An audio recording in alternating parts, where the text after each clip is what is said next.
Pour cette édition Marseille, le projet de salle de shoot refait surface dans notre ville. Alors, c'est quoi exactement une salle de shoot? Eh bien, c'est un espace qui permet la consommation de drogue en limitant les risques pour sa santé. Vous allez me dire, à quel endroit on va la créer? Eh bien, justement, il est là le problème. Ça, c'est ce qu'on donne. On en donne des dizaines de milliers par an. Hein. Normalement, le message, c'est une seringue, un shoot.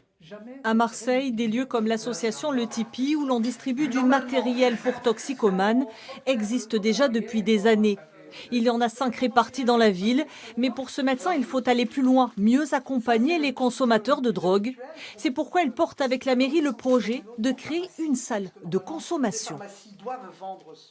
Ils sont accueillis, on leur donne le matériel qui est nécessaire et dans une salle qui est organisée pour cela, ils peuvent consommer. Et là aussi, les animateurs de prévention leur expliquent comment faire pour ne pas prendre de risques. Il y a aussi un médecin, il y a un travailleur social.